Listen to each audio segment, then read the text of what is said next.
From KGW News, this is Straight Talk with Laurel Porter. Well, with just over a month left in Oregon's long session, work in the state Senate is at a standstill. Senate Republicans once again walking out and playing a game of chicken with Oregon's new Measure 113, a law that would bar them from holding office for their next term. Now, all this comes amidst a shakeup in state leadership with the resignation of Secretary of State Shemia Fagan right before the May special election. Well, thanks for joining us this week on Straight Talk. I'm David Molko in for Laurel Porter. We have a lot to get to, including Multnomah County voters outright rejecting a proposed capital gains tax. And who better than to talk about a little bit of everything than KGW political analyst and former state senator Betsy Johnson, who, of course, served in the Oregon Senate for 16 years and before that in the House. Betsy, welcome to Straight Talk. Thank you very much for having me. All right, let's start with the Republican walkouts here, what I want to call the shifting narrative that we're watching. So as we record this, we're about 2 weeks in, a couple bills in particular. There's one that deals with firearms, another that deals with abortion and gender affirming care. These are bills Republicans initially said did not comply with a 1979 law around readability that essentially says bill summaries have to be written at an 8th grade level.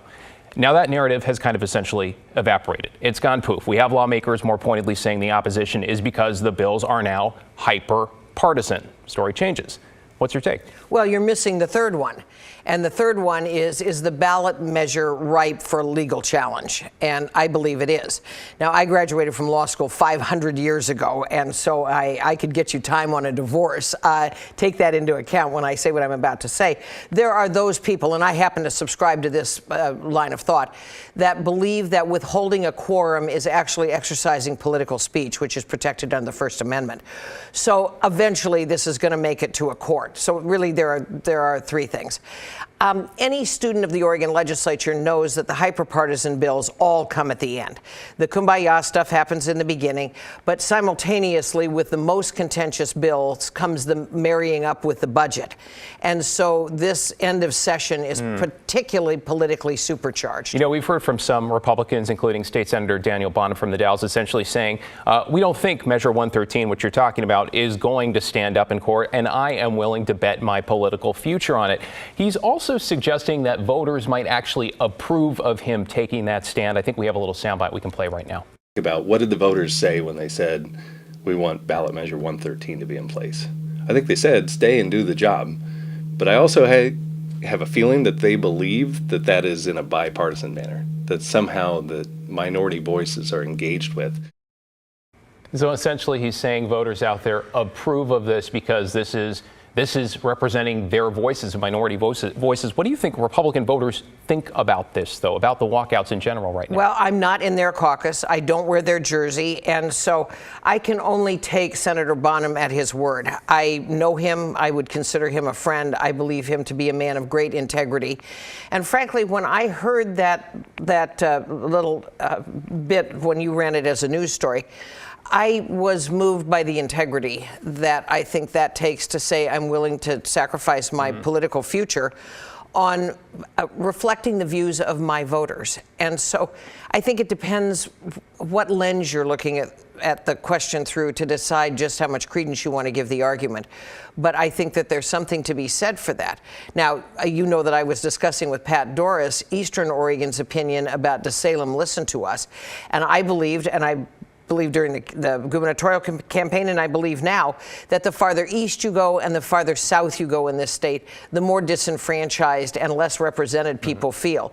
Senator Bonham represents a chunk of rural Oregon in the Gorge, and so I think he's reflecting some of the dissatisfaction that Oregonians feel that aren't part of the I-5 corridor and therefore think their voices aren't being heard. Dissatisfaction, at least under these circumstances, essentially resulting in gridlock, though. I kind of want to talk to you a little bit about the path forward here. Is there room for compromise? Because you have, Republican leader Tim Knopp essentially drawing a hard line, saying the walkout's going to end when, quote, extreme, unlawful, and unconstitutional bills are off the table. So is there any room? Well, first of all, you've got to have people that want to compromise. And I think by starting out the opening gambit by maligning the character of the bills is not a good place to start hunting for compromise. Yes, I think there is some room for compromise. But again, I'll go back to my thesis that you've got to get people that are willing to give a little. Back in the halcyon days or the McCall era, people could disagree violently on the floor and then repair out to this nasty old bar that's since burned down in Salem, and they could do some business. Not everybody got everything they wanted, but they shook hands, a deal was a deal, and they trusted each other. So is it different this time then? Oh, I believe it's vastly different this time. I mean, I'm dropping back into the mid-'60s, the early '70s, and it was a different character of legislature. It now, in my opinion, is a hyper-partisan and has gotten more partisan as I was leaving my service there. So is there a solution? I mean, you say there is room potentially for compromise. What might that look like? Where's the way in? It's probably going to result in either withdrawal of a couple of the controversial bills. It's probably not just those two. Undoubtedly, there's a list. And it's trading goods. It might be radical reform of one of the two controversial bills, either the gun bill or the abortion bill. And it's not abortion, it's the gender affirming care that I think is the most problematic part of that bill. But it would either result in a modification to the bills or a withdrawal of certain bills. But it's up to the negotiators and then leadership to say we can make a deal here. When we talk about Measure 113, essentially the stick in all of this that isn't working, and we could go to a court challenge. We probably will. That's not going to sort of change what happens in the next month or so here. Did we go about this the wrong way? Should we have changed the quorum rules essentially to make this even more difficult?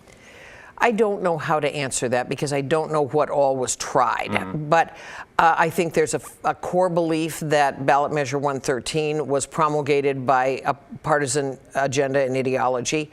I don't know how much attention Oregon voters are actually paying to ballot measures, and I would cite ballot measure 110 that functionally legalized drugs as being my exhibit of people not paying very good attention to the downstream consequences.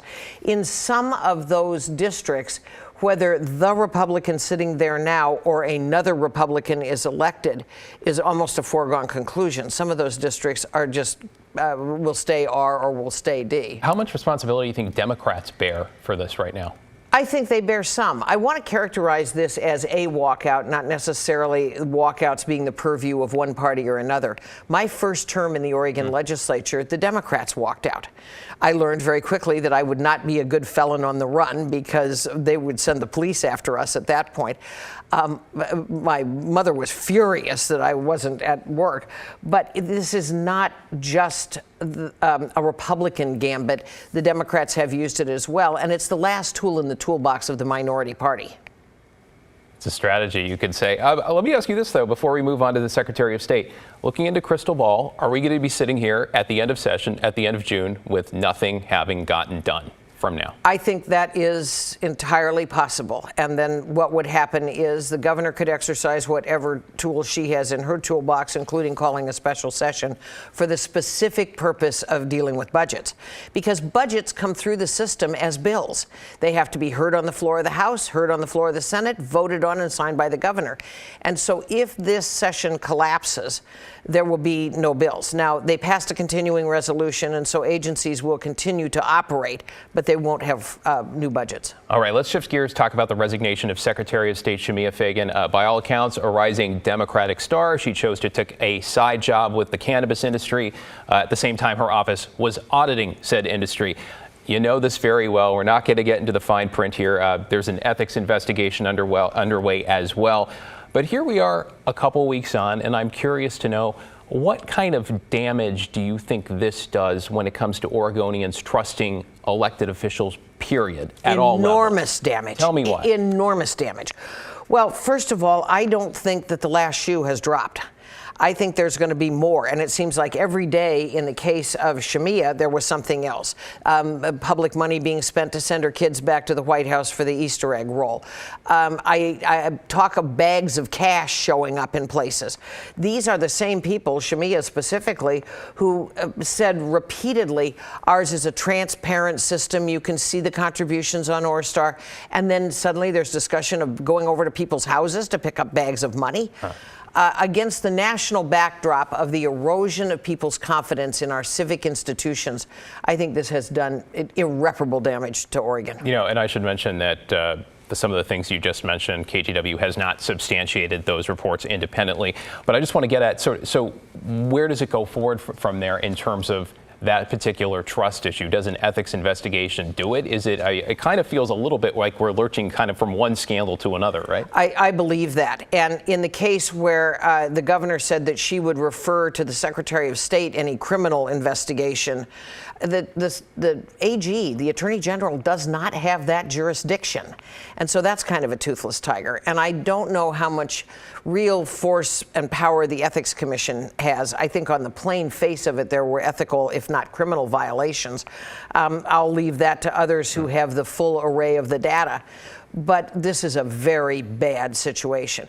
And it also raises the question about some of Shemia's appointments. When you have a former staff person for the Democratic Party of Oregon running elections, I think that is a little bit of an acid drip on people's confidence of fair and open elections.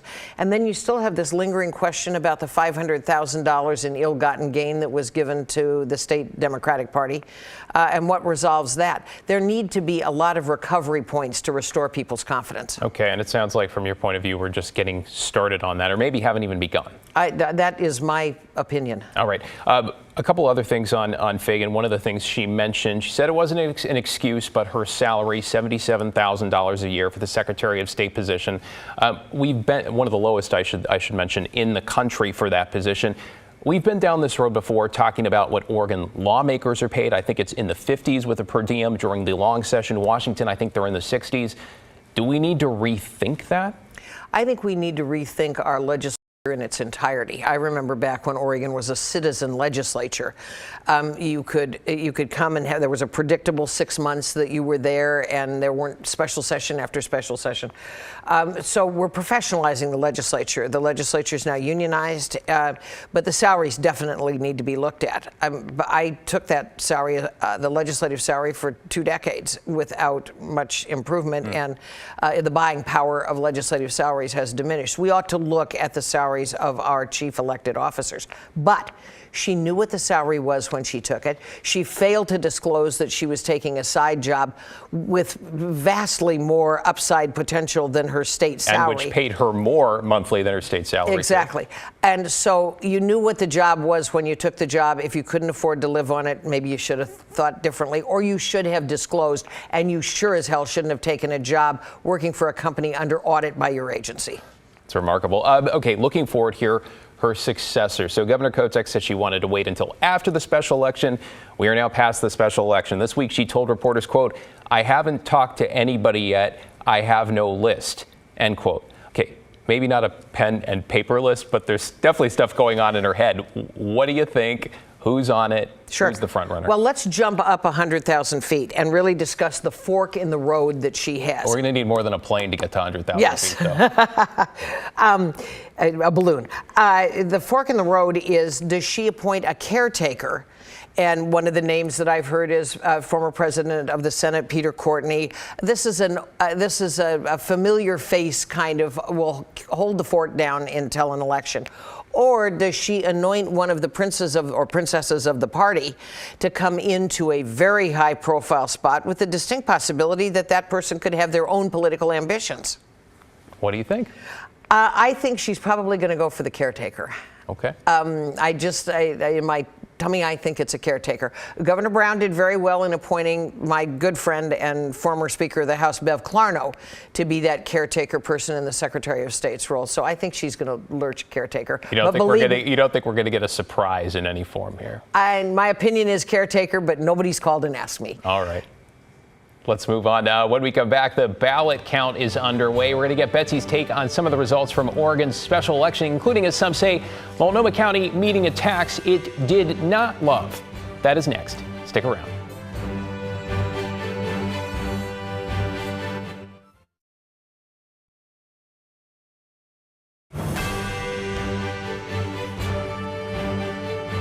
Well, welcome back to Straight Talk. I'm talking with former state senator Betsy Johnson here. We're going to shift gears and talk about Oregon's May special election.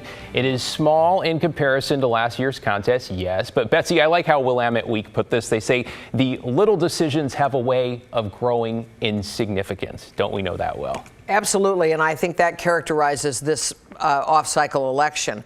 All of a sudden, school board elections took on prominence that, in my experience, they haven't had. Special districts. I still live out in Columbia County and pay attention to Clatsop, Tillamook, and Columbia. Fire districts.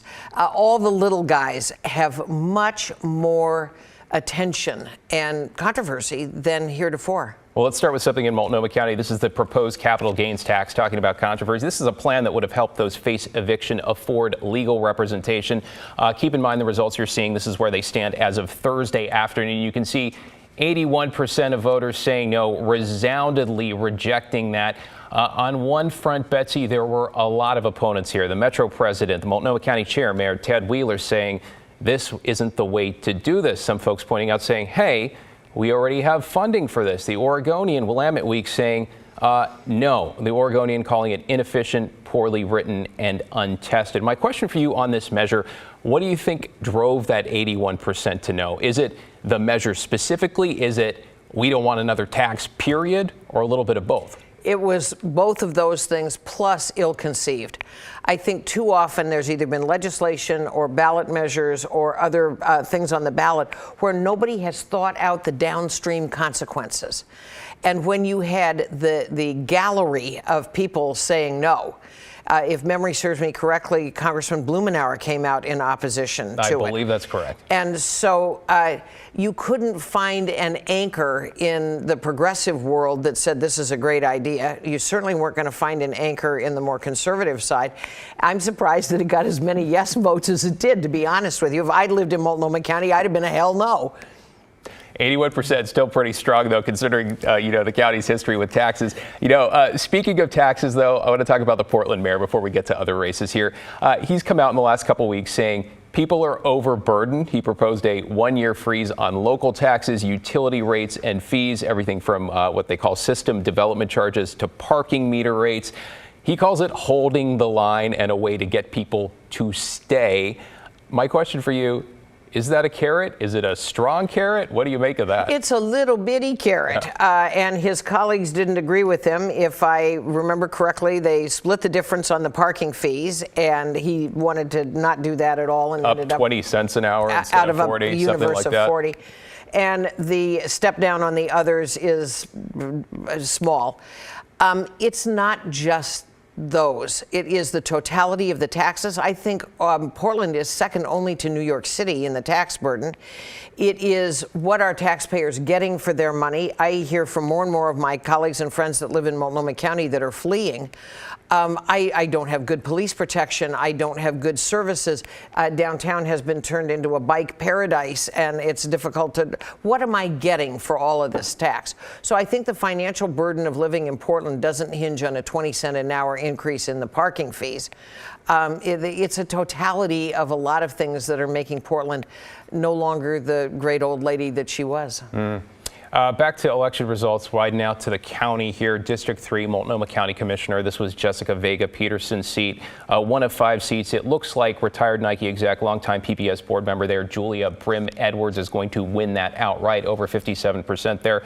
Her closest competitor is Ana Del Rocio. She's a community organizer. She advised Jessica Vega Peterson, arguably the more progressive.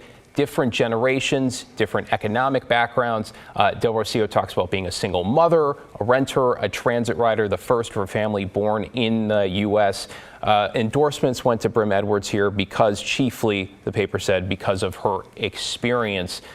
What do you make of the result? Should we read anything into this in Multnomah County? Again, mostly southeast Portland there. I think that this is the beginning of a kind of swing back away from the uber progressive. I saw the debates between these two women on this station, among others, and I don't think that everything was teased out. I believe that Julia's more pro-police, more public safety stance is caught the attention of voters. I don't think that very nuanced argument had been completely explored, but a lot of people knew that and supported Julia's more law and order, common sense. Julia's been around a long time, and in fairness, I need to disclose Julia and I are friends. We've known each other for a long time. I'm glad she won. I think that she will bring a more moderate desire to hunt for common ground in a commission that I think sorely needs that. So we're going to talk about the commission. We're going to talk about homelessness a little bit here in our last 5 minutes or so. Brim Edwards, she wants the county to create a plan to end street camping, to come up with some sort of plan. This week, the Portland mayor is reportedly working on banning daytime camping on city property, so sidewalks, parks, requiring people to take their tents down, move along, put them back up, I guess, in the evening. The plan hasn't been fleshed out. We just have a few details there. What are your thoughts on that? Too many big pronouncements and not enough action. I think there are already laws about camping on the sidewalks, despite Tina Kotek's bill. We need enforcement. We need alternatives to place people. We need to get away from this notion that there's only one solution to homelessness. The governor has embraced the notion of housing first, which means you put a roof over somebody's house and then you deal with the underlying issues. I don't subscribe to that theory. I have been a very ardent supporter of Helping Hands and the Bybee Lake Hope Center, which is the facility to work on homelessness that went into the abandoned Bybee Lakes jail. In that instance, that's a trauma-informed, data-driven way to say, what put Betsy out on the streets to begin with? Is it mental illness? Is it drugs? Is it the co-occurrence of both of those? Was it one financial disaster that broke the family's budget? Or was it a criminal behavior? And we shouldn't discount the fact that there are genuinely some criminals on the street. So these big, bold pronouncements don't seem to yield very much. I am more interested in outcomes than I am throughputs. And with all the money, and I mean all the millions of dollars that are sloshing around in this system. Well, let's talk about it. I want to talk about the money. And forgive me, I just want to give a little background for our viewers here. So we found out this week the County Joint Office of Homeless Services, that is the branch that is largely funded by the city of Portland here. It's yet run by the county, spent only about half of the money it brought in January, February, and March. That's the money from the measure voters passed in 2020, the homeless services support measure. Half. They spent half of their revenue. It's also not the first time. So County Chair Jessica Vega Peterson, she's 4 months in. She was a commissioner before. She calls it, quote, simply unacceptable. The Joint Office has a brand new director she has essentially just hired. Some of the contractors say they can't hire staff because of constraints in the contracts themselves.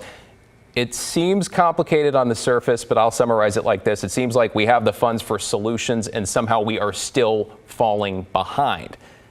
What do you make of this? Well, one thing is we've got to have can do, want to, will do people executing the work. And if they don't, get rid of them and get the next bunch that will. We've got to stop making excuses for why these failures are occurring. We've got to stop enabling people to stay on the streets. As I opined in the little piece that I wrote for the Oregonian that they published, we've got to ask people to move towards some degree of recovery and self-sufficiency. The big fight about handing out tents, where the tents go. There's a lawsuit right now pending that has to do with ADA and people, Americans with disabilities. Are their rights being infringed by all of this tent camping? But this is we've essentially saying as taxpayers, this is your job to distribute these services, to do it efficiently, effectively, to spend the money. And they're not spending half the money. Well, so what do you do about that office? I wish Dan Field the best. I knew him in another life when I was a legislator and he was working in the healthcare space. I called him when he was appointed and said, give me a call. I'd love to talk to you. And I'm renewing my invitation for Mr. Field to call me by saying that. I think he's allowed a little bit of a honeymoon period to get his arms around what's going on, and then he better damn well deliver. Well, very quickly here, about 30 seconds left. I have to ask you this because we had emails from our viewers all the time here. What's going well since the election, either in Oregon, in Multnomah County, in Portland, or elsewhere? What do you think is actually going well? What are you watching? Well, when we talked about that earlier, I was hard pressed to think of something. It's easy for me to just come onto the TV or write a piece and opine about everything that's wrong.